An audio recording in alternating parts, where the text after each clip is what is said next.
एकल का जो वास्तविक कार्य है वो कार्य है कि हम युवाओं को तैयार करें।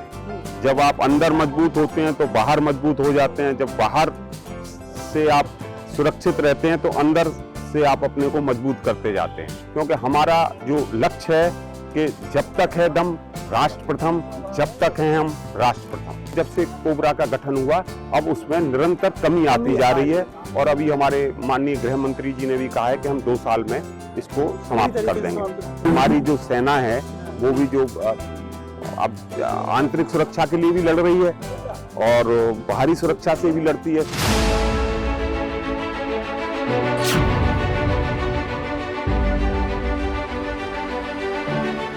एकल अभियान की मजबूती जानने के लिए मैं ऐसे व्यक्तित्व से आपका परिचय कराऊंगा कि पूरे इंटरव्यू के दौरान आप समझ जाएंगे एकल इतना सशक्त और इतना मजबूत कैसे हो। हमारे साथ कमलकांत शर्मा जी हैं। एकल से परिचय कराता हूं। एकल में ये ग्राम संगठन के राष्ट्रीय अध्यक्ष हैं और वैसे इनका परिचय कराता हूं, ये कोबरा कमांडर के आईजी थे। उसके अलावा सीआरपीएफ में आईजी पद से रिटायर हो चुके हैं और बहुत ही मोर्चों पे इन्होंने सीआरपीएफ के 2-2 हाथ किए जम्मू में। सही, तो पहले अभियान से शुरू करें कि पहले हम सीआरपीएफ से शुरू करें, लेकिन बात वहीं से करते हैं क्योंकि अगर देश मजबूत होगा तो हम अंदर से और मजबूत कर पाएंगे। तो आपको क्या लगता है, बाहर की मजबूती ज्यादा जरूरी है कि घर के अंदर की मजबूती ज्यादा जरूरी है? दोनों एक मजबूती बहुत जरूरी है।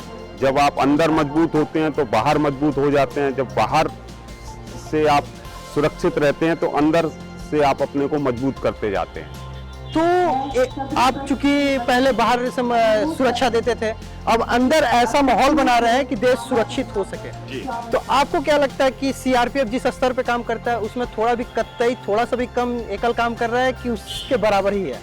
देखिए, दोनों का दायित्व तो बिल्कुल अलग अलग है। यहाँ से जब हम जिस युवाओं को तैयार कर रहे हैं, अब एकल का जो वास्तविक कार्य है वो कार्य है कि हम युवाओं को तैयार करें।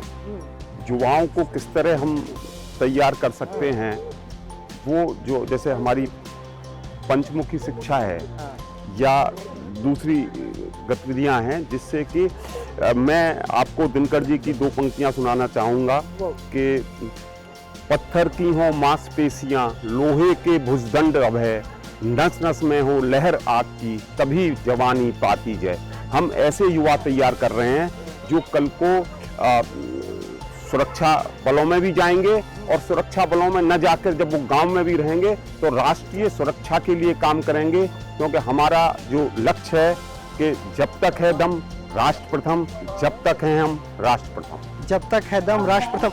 अगर वैसे हम थोड़ा कोबरा कमांडर की बात करते हैं कि कोबरा कमांडर का जो सिलेक्शन होता है वो कैसे होता है, उनमें जो चयन किया जाता है सैनिकों का वो किस पैमाने पे चयन होता है? क्योंकि कोबरा कमांडर कहते हैं कि अपने आप में ही बहुत सशक्त होते हैं, वो जिस फ्रंट पे जाते हैं वहाँ पे विजयी हासिल करके आते हैं। जी बिल्कुल, आपने सही कहा। क्योंकि उनका जो ध्येय वाक्य है वो भी है युद्धे पराक्रमी जयी। युद्ध में पराक्रमी जो है वो जीत होती है।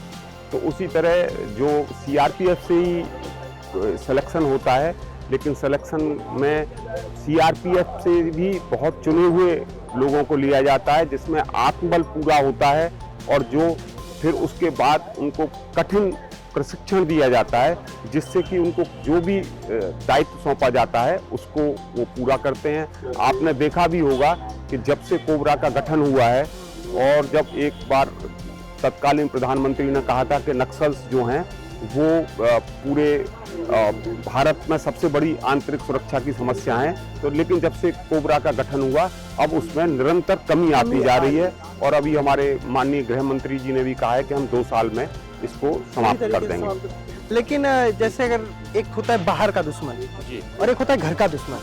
सीआरपीएफ वैसे देखें तो जम्मू कश्मीर में ज्यादा तरीके पे डिप्लॉयड है, छत्तीसगढ़ नक्सल प्रभावित एरिया जहाँ पे, तो कौन सा दुश्मन आपको लगता है बहुत खतरनाक है, घर का दुश्मन या बाहर का दुश्मन? देखिए, आजकल आप इतना ज्यादा रेखा नहीं खींच सकते कि बाहर का दुश्मन अंदर का, बाहर के दुश्मन भी अंदर आ जाते हैं। आपने देखा है स्लीपर सेल काम कर रहे हैं, तो वो इतनी बड़ी रेखा नहीं है। लेकिन हाँ, जहाँ तक अगर आप कानूनी संदर्भ में देखेंगे तो सीआरपीएफ आंतरिक सुरक्षा बल है, तो उसके लिए ही काम करता है। लेकिन दोनों ही जो दुश्मनों को करना है, दोनों ही लेकिन दुश्मन एक बात होता है, एक घर के अंदर आपके कहते हैं ना अंदर से मारना, खतरनाक। किसी को कहते हैं ना घर अंदर से अगर कोई खोखला हो जाएगा तो बाहर लड़ नहीं पाएगा। तो इसीलिए सीआरपीएफ का महत्व इसलिए बढ़ जाता है क्योंकि वो अंदर के दुश्मनों को पहले खत्म करते हैं, ताकि हम बाहर के दुश्मन। नहीं, आपकी बात से मैं पूरी तरह सहमत हूँ, लेकिन हमारी जो सेना है वो भी जो अब आंतरिक सुरक्षा के लिए भी लड़ रही है और बाहरी सुरक्षा से भी लड़ती है। सीआरपीएफ आंतरिक सुरक्षा से लड़ती है, लेकिन जब भी जैसे आपका करगिल वाला हुआ तो उसमें पूरी कदम से कदम मिलाकर, कंधे से कंधा मिलाकर उनकी भी सहायता की। तो एक दूसरे के साथ हैं। आप अपने बारे में थोड़ा बताइए कि आपको पूरे सेवा के दौरान कौन कौन से मेडल से नवाजा गया, कौन कौन से सम्मान आपको मिले? देखिए, ये तो एक चलता रहता है। नहीं, थोड़ा अपने बारे में हमारे जो दर्शक हैं वो जाने कि एकल से जो जुड़े हैं उनका वो क्या अपने जीवन में अचीव करके उसके बाद उनको ये लग रहा है कि यहाँ पे भी कुछ करने के लिए है, कि यहाँ पे अगर हम सेवा देंगे तो समाज का ही विस्तार हो रहा है। देखिए, मुझे सौभाग्य रहा मेरा कि मुझे राष्ट्रपति जी द्वारा वीरता के पदक से सम्मानित किया गया। इसके अलावा डिस्टिंग्विश सर्विस मेडल दिया गया और बाकी तो सब ये मेन है। ये मेन है क्योंकि एक सैनिक अपने जीवन में 1000 युद्ध लड़ता है। तो कोई ऐसा किस्सा जो आप हमारे साथ साझा करना चाहें? ऐसे किस्से हजारों हैं। हजारों हैं। तो मैं आपसे वादा करता हूँ ये सब किस्से आपको सुनाऊंगा। सर से हमने वादा कर रखा है कि ये दिन आएंगे हमारे स्पॉटलाइट में और अपना समय देंगे और हर एक किस्से बताएंगे। अवश्य अवश्य अवश्य। तो चलते चलते एक आखिरी सवाल, एकल अभियान को अगले 5 साल में और कहाँ देखते हैं? देखिए, जैसा कि माननीय श्याम जी ने जो हमारे मार्गदर्शक हैं, उन्होंने कहा है कि हम इसको 4 लाख गांवों तक पहुंचाएंगे। तो एक तो वो है, दूसरा जो मुख्य काम है इस समय, जैसे आपने देखा है कि यहाँ जो लोग आ रहे हैं वो जो सामाजिक चीज़ों से और जो तकनीकी नहीं आ रही है उससे काफ़ी जागरूक हैं, और दूसरी तरफ हमारे जो ग्रामीण क्षेत्र में हैं उनके पास अभी तक तकनीकी उतनी सशक्त रूप से नहीं पहुंची है। तो ये जो एक सेतु बन रहा है, इस सेतु के जरिए आप देखेंगे कि ग्रामीण क्षेत्र में जो एक क्रांति होगी, और वो क्रांति के साथ साथ राष्ट्रभक्ति भी। और उस क्रांति की आग जलाना आप ही का दायित्व है, राष्ट्रीय अध्यक्ष है आप। तो उम्मीद करते हैं वो क्रांति जल्द ही देखने को मिलेगी। और आपने अभी तक हमारा चैनल सब्सक्राइब नहीं किया है तो ऐसे इंटरव्यू और ऐसी कहानियां आप नहीं सुन पाएंगे। तो सबसे पहले सब्सक्राइब कीजिए, और वीडियो पसंद आया हो तो अपने दोस्तों को ये भेजिए, और हमें देखते रहिए एकल भारत पर। नमस्कार।